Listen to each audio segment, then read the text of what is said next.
Yes, yes, yes, yes. Welcome back to another edition of Go Long Live with Barry Long the second. I am Barry Long the second. Don't forget the two in my name. We got a Barry Long the first, got a Barry Long the third. I am the second. Don't forget the two. Shout out to everybody who is tuning in right now live on CoachellaValley.com. Everybody who is also tuning in on today'scalifornia.com. Now I am excited and I'm very pleased to announce that we are now on today'scanada.com. So we have taken this thing not global yet. We're still on the same continent. We're still in North America, but we are now in Canada live, and the show's been doing well in Canada. So shout out to all the Canadian folks. Love y'all. Now I have a question to ask all the Canadians out there. Now, in America, we have this thing called Canadian bacon, and it's fire. It's phenomenal. But when you order bacon, do you have to say Canadian bacon? Or when you order bacon, do they bring out Canadian bacon automatically? Or do they call it American bacon? Just my question out there. So shout out to y'all. Y'all can comment on the screen. I can pull them up live. Hopefully everyone's been having a good week. This is hump day, middle of the week. You got to push through. If you're at work right now, push through. We're going to talk some NBA today. We're going to talk some NFL news. We're also going to talk a little bit of baseball, serious thing that happened yesterday with the Oakland A's. We're going to talk about that. And we're also going to talk about the Nfc West. We're going to break down the Nfc West division. But I want to start off like we always do with the meme of the day. And the meme of the day today is, let me pull it up right here real quick. We're live on today'scalifornia.com, live on CoachellaValley.com. Shout out to DC. Shout out to Tyler Cantu. Shout out to my boy James Johnson. And shout out to Clyde Buff for supporting the show. But yeah, like I said, comment and we will bring them up. The meme of the day comes to us from at NFL Memes. It says, all I'm saying is the Jaguars cut Tim Tebow and suddenly the Taliban is back. That's crazy. A lot of people associate Tim Tebow with good things. So, they're saying that, the NFL messed up because now God is punishing us for not having the Jaguars on Tim Tebow on the Jaguars. Now, we will talk about Tim Tebow being cut by the Jaguars very soon, but I wanted to show you this. This is what I found interesting. Now, the Taliban, speaking of the Taliban, they all have these sneakers that they wear. Now, it's like the Taliban sneaker. Like if you see a person that that has on these shoes in Taliban or in Afghanistan, supposedly you automatically know that they're a Taliban member. So it's these are the Air Talibans. Let me get you a close-up look of what the Taliban tennis shoes look like. It's ridiculous. But they walk around in all that tactical gear, all that camo, and they have the nerve to have on tennis shoes with an AK-47 in their hand. Just ridiculous. But those are the Air Talibans. So if you ever see about Taliban, I don't know how to say it, but if you ever see somebody with those tennis shoes on, apparently they are a member automatically of the Taliban. So just random, very random. But now let's talk about some NFL news. Let's start off with Tim Tebow. There's no other way to put it. Tim Tebow's been a very polarizing figure in NFL for a long time. And, he was a winner in college, Heisman Trophy winner, national champion winner. Then he, of course, we saw what he was able to do when he was drafted by the Broncos. He got into games halfway through the season, replaced Kyle Boo Boo Orton. And he actually did well. They went on a streak of like 7 straight comeback wins. But Tim Tebow has now been cut as a tight end from the Jacksonville Jaguars. And a lot of people thought that he was going to stick around for a long time because he's Tim Tebow. We saw Tim Tebow overcome a lot of things, a lot of obstacles in his life. He couldn't throw the football. He still got the job done. Still won. He couldn't really play baseball that well compared to a lot of these major league players. But he lasted in the minor leagues for quite some time. But yeah, and then his latest project, it's like every month or every year, Tim Tebow has a new project that he's gonna embark on. But his latest project was playing tight end in the NFL. And if you know anything about playing tight end in the NFL, it's not just catching passes. It looks glorifying when you see a guy like Travis Kelce, not Kelsey, Kelce. When you see a guy like Travis Kelce out there, running routes, catching passes, you see a guy like Darren Waller from the Las Vegas Raiders. You see a guy like that, you're like, it definitely does have a glamour look to the position. But if you really know anything about tight end in the NFL, is your main responsibility is not catching passes. It's the block. and you have to be a decoy. You're blocking DEs. You're blocking Von Millers, Matt Judon's coming off the end. You're not blocking Aaron Rodgers or Aaron Donald, but you are blocking some good guys coming off the edge that are rushing you. And sometimes you got to chip block. You got to learn how to run block, pass block, do all that. And Tim Tebow, God bless his heart, just was not good at blocking. And we saw some footage that from the preseason games. He got in the games, he looked okay, but when it came to that blocking, he looked terrible. And as good as his relationship is with Urban Meyer, who's a phenomenal coach, he wasn't able to stick around. Urban Meyer had to keep it 100 with him, and they had to release him. So Tim Tebow has been released as a tight end for the Jacksonville Jaguars. I'm not sure that he'll be, even invited to another practice, to another facility. So he could be on the practice squad, but if I had to guess, I would say Tim Tebow is going to go back to being a college analyst, football analyst for ESPN. So we wish Tim Tebow well. But we knew damn well he wasn't gonna last in the NFL as a tight end. We knew it. But if you love Tebow like I love Tebow, then you're always rooting for the guy. But he'll be just fine. He'll be just fine. We are live on today'scalifornia.com, live on today'scanada.com, as well as CoachellaValley.com. We thank everybody for tuning in, for liking the post, for sharing the post. And we got some more NFL news. Now, Deshaun Watson, we know we've been following this case, this saga for quite some time. I've been telling you, updating you with everything that's been going on as far as his status at practice and the women, being investigated by the FBI now. The FBI has now gotten into this case. The lady on the left is his accuser. She was the one that had the very compelling, very believable story about Deshaun Watson doing some inappropriate things during a massage therapy session. Now, he's got 23 women out there against him, just to update you on, just to, go back over the facts of the story. 23 women are accusing him of sexual misconduct during massage therapy sessions. And they have not charged him criminally. He's only being charged civilly right now. So he's been served with papers. He's got a pretty good attorney in Rusty Hardin, who's very well known. And we are going to see more stuff develop in this case. But right now, Deshaun Watson has been absent from practice again, and now they got the FBI involved in this investigation. So regardless of whether the FBI are investigating the women and their extortion plots, or they're just investigating Deshaun Watson himself, this story is getting more serious and more serious by the day. So we may not see Deshaun Watson play at all this year, and that would be a shame because Deshaun Watson is a great football player, and he just has a massage therapy problem. Like, my man has like 40 massage therapists. There's no excuse for that. All you need is one. And he got him from Instagram. But yes, so we will continue to update you and follow this story as more facts come out.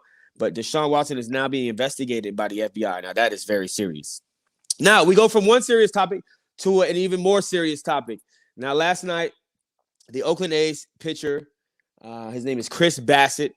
We're not going to show you the video, but the video is tough to watch. He was hit directly in the face by a line drive, and it was just tough to watch. I mean, we've seen a few players get hit this season by line drives. We've seen a couple of players get hit by baseballs in the face. We saw Bryce Harper take one to the face.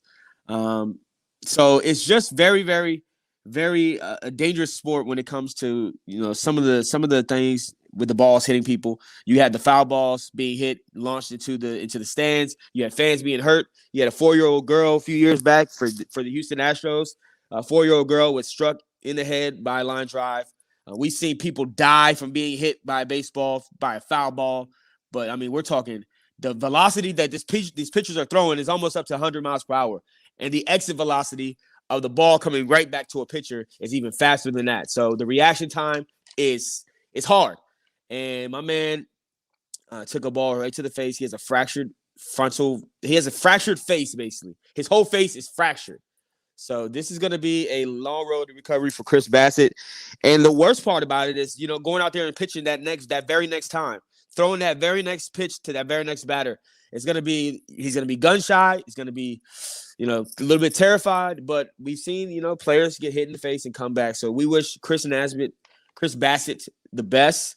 Most people haven't even heard of this guy. So, I mean, the only good thing to come out of this is people will now know his name, and maybe he will bounce back. But yeah, there's just definitely a scary thing. And it really puts it in perspective for you why these baseball players get so upset when they're throwing at their head. They're throwing inside pitches. Like baseball players, they snap. We've seen Manny Machado say that he was going to go out there next time and swing the bat at one of the pitchers that was throwing at him. And baseball players are petty with these unspoken rules and the culture of the game and some of the traditions of throwing at players when they do something bad, when they stare at a home run too long. It's just ridiculous. But yeah, stuff like this is very serious, and you could lose your life with that hard ball. That ball is not soft at all. So we are live on CoachellaValley.com, live on today'scalifornia.com, and excited to announce we are now live on today'scanada.com. So shout out to everybody up there in Canada. This is Coachella Valley, the place of many snowbirds. So we see a lot. Snowbirds are Canadians who come down for the winter. They go south for the winter like the ducks, just like the birds, snowbirds. All right, so we also have some big NBA news to announce. We have a major deal signed by a former MVP candidate this season, Joel Embiid. Joel Embiid, yes, that is an ugly picture of Joel Embiid, but that's probably the face that he made when he realized, when his agent called him and said, yo, man, you got a deal on the table for 4 years, 196 of them things, $196 million. So he's got a 4-year, $196 million contract extension, signed the Supermax deal with the Philadelphia 76ers yesterday. And yeah, like I said, that's probably what his face looked like when he got the call from his agent. And we haven't seen Joel Embiid be as great as he was projected to be coming out of Kansas. The first 2 years he had to sit out because of that foot injury. And we thought, man, maybe this guy's going to be a bust. Maybe he's going to be a number 1 overall draft pick that never makes it to the NBA. Maybe he'll end up like Sam Bowie. You remember Sam Bowie? Sam Booty. He was terrible. He was trash when he got into the NBA. But it's because of knee injuries. Greg Oden is another name of a dominant big man that was a number 1 overall draft pick that was supposed to be one of the best centers of all time, and he just never materialized. He looked like an old LeBron James coming into the league, and he was playing older than LeBron James is right now when his first game in the league. We never got to see Greg Oden be dominant like he was at Ohio State. And we thought that Joel Embiid would follow the same career trajectory. We thought that maybe he's not going to be a great center. He's not going to reach his MVP, but Joel Embiid, after sitting out the first 2 seasons, was dominant. And a lot of people criticized him for not working hard enough, for not taking care of his body, for not eating healthier. I mean, we saw this guy sitting. He was still balling. But we saw this guy before a game. I remember going to a Wizards Sixers game, and just seeing a dude on the sideline eating a cheeseburger. So, I mean, and they got footage of him eating all types of cheeseburgers and all types of stuff on the court in front of fans. So this is a very serious thing. This is it was like, hey, Joel Embiid, if you want to be the top center in the league someday, what you're going to have to do is you're going to have to take care of your body. You're going to have to work hard in the offseason like LeBron James and like all these other players. And you're going to have to dedicate yourself to your craft. And that's what he's been doing. This last season, he averaged a career high in points, in field goal percentage, free throw percentage, just about everything you could think of. He maxed out, and he was an MVP candidate for much of the season. We saw him becoming a superstar right in front of our eyes, and he may end up being an MVP in this league some year if he can stay healthy. That's been his main issues. It's not being able to stay healthy. So we are going to see, and with that contract, some players get fat and happy, and they start eating good, and when they get that big contract, and they start walking around different. They have a different demeanor in the locker room. They think that they are the most important player on that team, and they very might well be the most important player in their team. But they start carrying themselves differently once they sign that big contract. It takes a rare, special person to sign such a big deal and to remain humble and to work as hard as they did before they got that deal. So we'll see. It remains to be seen whether or not Joel Embiid will do great with this contract, but he has signed a 4-year, $196 million contract extension to stay with the Philadelphia 76ers. And they still owe Ben Simmons $146 million over the next 4 years. So it'll be interesting to see if the 76ers want to stay with Ben Simmons and keep him with Joel Embiid. But to me, by them signing him to this deal, they are saying that we are going to pick Joel Embiid over Ben Simmons, and they are still trying to actively trade Ben Simmons. We saw that they gave a call to the Trailblazers. They've given a few options to the Pelicans, to a few other teams, and they've been turned down. So it remains to be seen. But this deal definitely does say a lot about Philadelphia and where they're headed in the next few years. And Joel Embiid, barring that he stays healthy, that's the only caveat. If he can stay healthy, then they're going to have a chance to see him reach his greatness and his potential. But yeah, we are now going to see more of Joel Embiid. Now we are live on CoachellaValley.com, todayscalifornia.com. My name is Barry Long II. Don't forget the 2. Shout out to everybody who is tuning in. Shout out to you. We appreciate you. You can comment, and we will put your comments live on screen. Now, we said we were going to talk some NFL football, but we're going to really jump into this division, the NFC West. And before we do, let's hit you with another NFL meme. This is coming to us from NFL Memes at IG. And this is Jamal Safety has 2 touchdowns, or 2 interceptions. Vince Wilfork has 3 interceptions. Jason Pierre-Paul has 4 interceptions.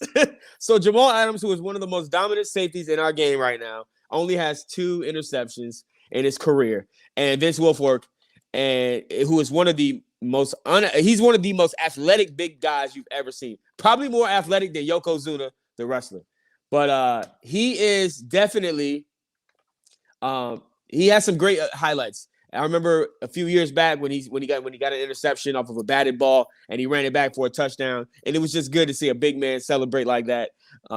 Vince Wilfork has the perfect last name because fork is in his last name, so you know he loves eating. You know he loves to eat. But yeah, Vince Wilfork got 3 career interceptions. Jason Pierre-Paul, he's got a bad hand because of the fireworks incident. He basically lost like 2.5 fingers, I believe. So he plays with that big club on his hand. But he's got 4 interceptions, and Jamal Adams only has 2. But Jamal Adams, to be fair, he plays a different style of safety that we haven't seen in a while, since maybe like Sean Taylor, Brian Dawkins, this kind of dog mentality where he's more concerned about hitting you than he is about picking you off. So and plus he blitzes a ton. He blitzes more than any safety in the league.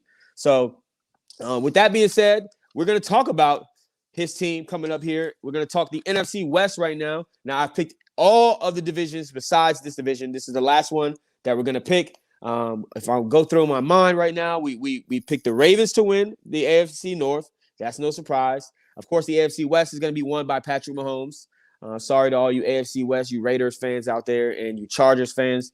But yeah, it's the Chiefs division this year. AFC South, I chose the Tennessee Titans over the Colts. Now, we heard that Carson Wentz may come back. Now, they said he was going to be a 5 to 12 week window, which is the most ridiculous thing I've ever heard. It's worse than the Verizon cable company windows when they say 8 to 4. We might show up between 8 a.m. and 4 p.m.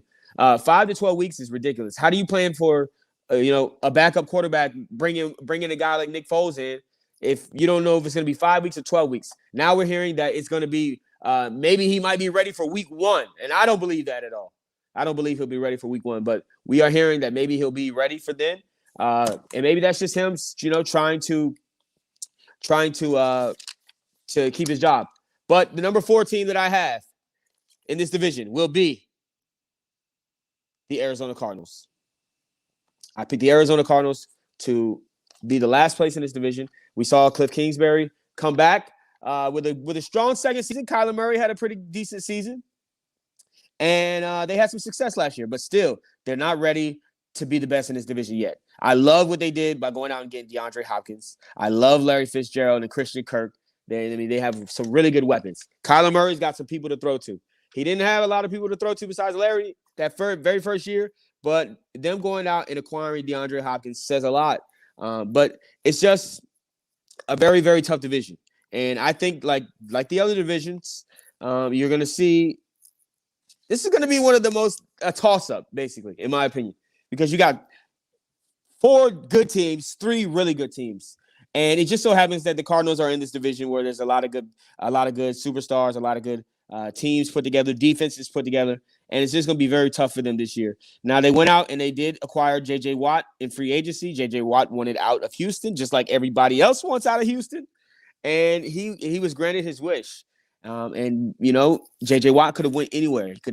He could have went to play with Pittsburgh with his brothers, but he decided, he wants to. He could have played for the Chiefs. The Chiefs wanted J.J. Watt, but J.J. Watt didn't want to get a cheap ring. He didn't want to just go to a dynasty already, like Kevin Durant going to the Warriors. He wanted to go and earn his ring. So he decided to go to a place where they've never won a championship, and go to a team where that has a young quarterback. And he's played against he's played against Kyler Murray in this league, and he was flat out impressed with what he saw, and says that was the main reason why he went to Arizona. So J.J. Watt will make a little difference on that D-line. You still got Chandler Jones, but I just do not see the defense being as dominant because J.J. Watt is a little old now. I mean, he's not as young as he once was. He's got some injury history, so it'll be interesting to see. But I do like the secondary when they went out and picked up Malcolm Butler.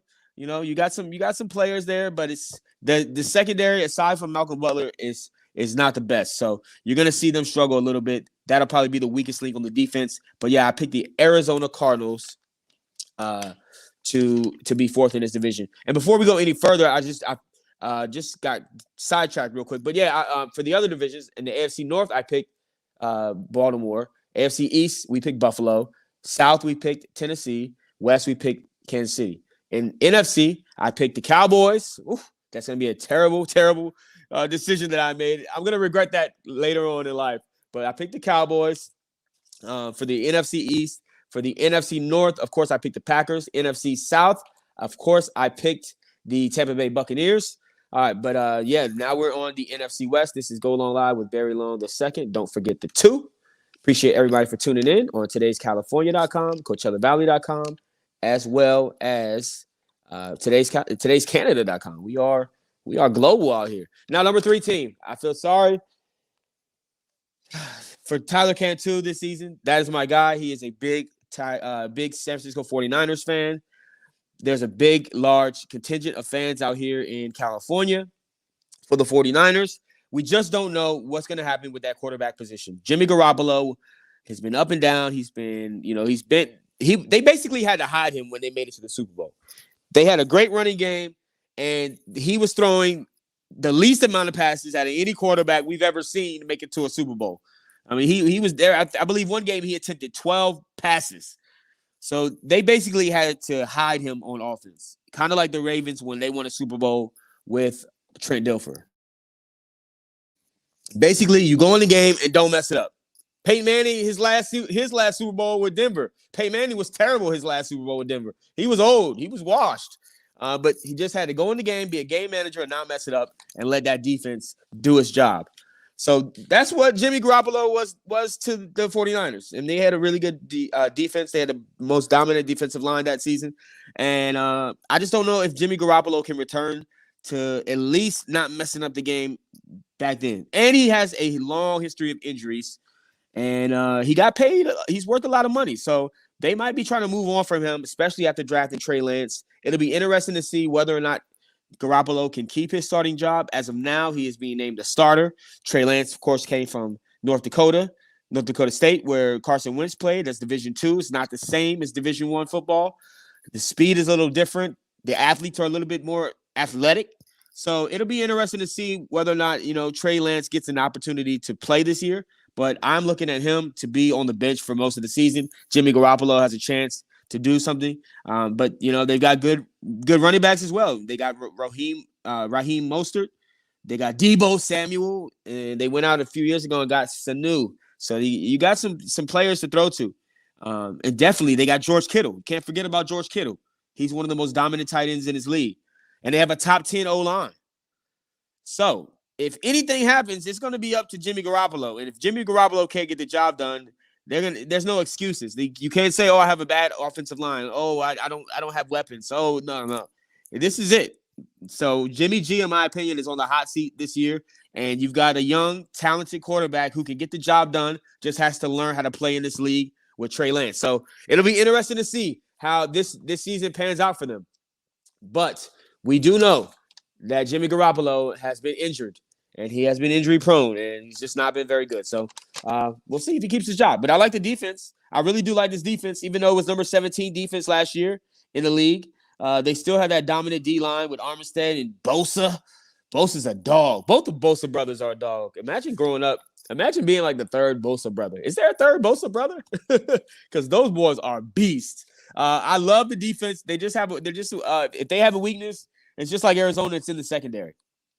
And anybody who knows anything about football knows that you got to have a good D-line up front because those guys on the back end, they're going to be struggling to protect. I mean, you can only cover somebody for so long.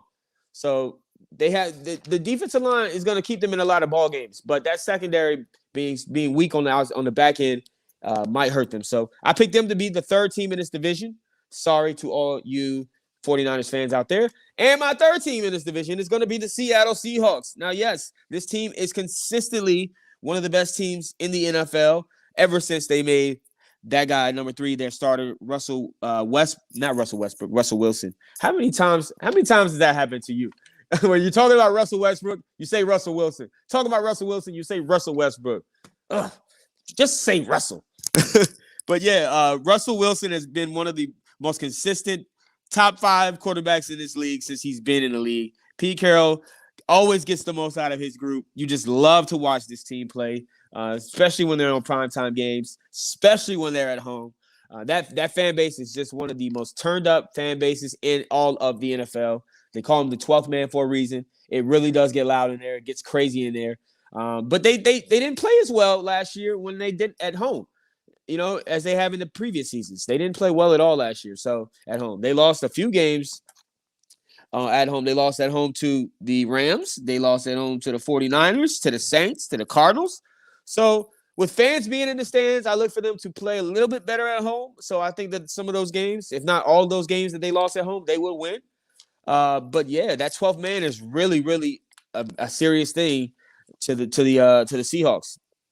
Now we talked about some of the other teams' weapons. This team has one of the top 5 running games in the league in the NFL when healthy. You got Chris Carson and Rashard Penny. These guys are a nice 1-2 punch at the running back position. You also have great wide receivers. You got Tyler Lockett, who's been with Russell Wilson for a long time. You got DK Metcalf, who is easily top 5 wide receivers in this league. Easily. My man looks like a Marvel character, but he still is fast as hell. He's one of the biggest receivers we have. He'll beat you long. He'll beat you short.